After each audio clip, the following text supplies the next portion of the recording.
قوم سبا پر اللہ کے عذاب کا واقعہ۔ اہل سراسا کی ایک ایسی قوم جسے قوم سبا کہا جاتا ہے، اللہ تعالیٰ کی بے شمار نعمتوں کے اندر زندگی گزار رہے تھے۔ یہ قوم ایک عظیم تہذیب و تحمل کی مالک تھی۔ حضرت داؤد علیہ السلام اور حضرت سلیمان علیہ السلام کی باخدمت حکومت کے بعد ان کی حکومت زبان و زرخاص و عام پر تھی۔ کہا جاتا ہے کہ یہ لوگ گندم کی ملک سے آٹا پیس کر روٹیاں پکاتے تھے، لیکن اس کے برعکس وہ اس قدر اسراف کرنے والے اور ناشکرے تھے کہ انہی روٹیوں کے ساتھ اپنے بچوں کے پخانے صاف کرتے تھے۔ بعد ازاں ان آلودہ روٹیوں کے اکٹھا کرنے سے ایک پہاڑ بن گیا تھا۔ پھر ایک صالح شخص نے وہاں سے گزرتے ہوئے ایک عورت کو دیکھا جو روٹی کے ساتھ اپنے بچے کے پخانے کے مقام کو صاف کر رہی تھی۔ اس شخص نے اس عورت سے کہا، تیرے اوپر افسوس، خدا سے ڈر، کہیں ایسا نہ ہو کہ خدا تیرے اوپر اپنا غضب ڈھائے اور تجھ سے اپنی نعمتیں چھین لے۔ اس عورت نے جواب میں مذاق اڑایا اور مغرورانہ انداز میں کہا، جاؤ جاؤ، گویا مجھے بھوک سے ڈراتے ہو۔ جب تک سراسا جاری ہے، مجھے بھوک سے کوئی قسم کا کوئی خوف نہیں۔ کوئی زیادہ عرصہ نہیں گزرا تھا کہ اللہ نے ان کے اوپر اپنا غضب ڈھایا۔ پانی جو کہ زندگی کی بنیاد ہے، ان لوگوں سے چھین لیا، یہاں تک کہ قحط نازل ہوا۔ بات یہاں تک پہنچ گئی کہ ان لوگوں کی ذخیرہ کیا ہوا تمام غذا ختم ہو گئی۔ آخرکار وہ مجبور ہو گئے، انہیں آلودہ روٹیوں پر ٹوٹ پڑے جو ان لوگوں نے اکٹھا کر کے پہاڑ کی مانند ڈھیر لگا دیا تھا، بلکہ وہاں سے روٹی لینے کے لیے صفیں لگتی تاکہ ہر کوئی وہاں سے اپنا حصہ کی روٹی لے سکے۔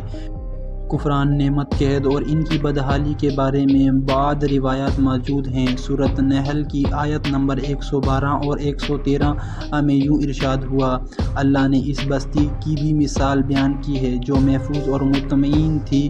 ان کے رزق ہر طرف سے باقاعدگی سے آ رہا تھا، لیکن اس بستی کے رہنے والوں نے اللہ کی نعمتوں کا انکار کیا تو اللہ نے ان کو بھوک و پیاس کا مزہ چکھایا، صرف ان کے اعمال کی بنا پر جو انجام دے رہا تھا۔ اور یقیناً ان کے پاس رسول آئے تو ان لوگوں نے ان کو جھٹلایا، تو پھر ان تک عذاب آ پہنچا۔ یہ سب ظلم کرنے والے تھے۔ اس قوم سبا کے بارے میں ایک اور بیان ہوتا ہے کہ ان لوگوں نے اپنی زراعت کو بہتر طور پر کاشت کرنے کے لیے پانی ذخیرہ کرنے کی خاطر بلک کے دو پہاڑوں کے درمیان ایک بہت بڑا مغرب تعمیر کیا تھا۔ سروگ اور دوسرے پہاڑوں سے گزرتا ہوا پانی اس بند میں آ کر وافد مقدار میں جمع ہو جاتا تھا۔ قوم سبا اس پانی کو صحیح طور پر استفادہ کرتے ہوئے وسیع رقبے اور بہت سے خوبصورت باغات اور کھیتی باڑی کو رونق بخشی۔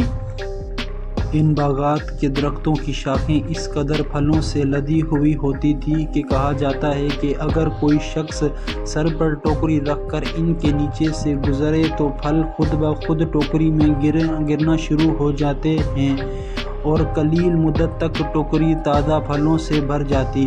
لیکن نعمت کی کثرت نے انہیں شکر کرنے کے بجائے سرمست اور غافل کر دیا تھا، یہاں تک کہ ان کے درمیان بہت بڑے طبقاتی نظام وجود میں آ چکا تھا۔ ان میں سب سے صاحب اقتدار لوگوں نے کمزور و ضعیف لوگوں کا خون چوسنا شروع کر رکھا تھا، یہاں تک کہ ان لوگوں نے خدا سے ایک استقامانہ التماس کیا جس کے ذکر سورۃ سبا کی آیت نمبر 19 میں ملتا ہے۔ انہوں نے کہا کہ خدایا ہمارے سفروں کے درمیان فاصلہ زیادہ کر دے۔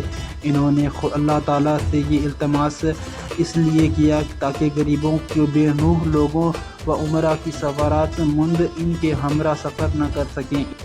ان کی خواہش یہ تھی کہ آبادیوں کے درمیان خشکی اور فاصلہ بہت زیادہ ہو تاکہ یہ دست اور کم آمدنی والے لوگ ان کی سطح پر سفر نہ کر سکیں۔ اللہ تعالیٰ نے ان مغرور پیٹ کے بیچاریوں پر اپنا غضب نازل کیا۔ بعض روایات کے مطابق ان مغرور لوگوں کی آنکھوں سے دور صحرائی چوہان کے مغرب نامی بند کی دیواروں پر حملہ کر کے انہیں اندر سے کھوکھلا کر دیا۔ ادھر سے بارش زیادہ ہوئی جن کی وجہ سے سیلاب آ گیا، اس بند میں پانی بہت زیادہ اکٹھا ہو گیا۔ اچانک بند کی دیواریں ٹوٹی اور ان سب ایسے بہت بڑا سیلاب آیا جس میں تمام دیہاتی آبادی کی مال مویشی باغات کھیتے اور ان کے محل اور گھر پانی میں غرق ہو گئے، نابود ہو گئے۔ ان کے باغات اور زراعت میں سے صرف بیری کے درخت اور کچھ جھاڑیاں بچی تھیں۔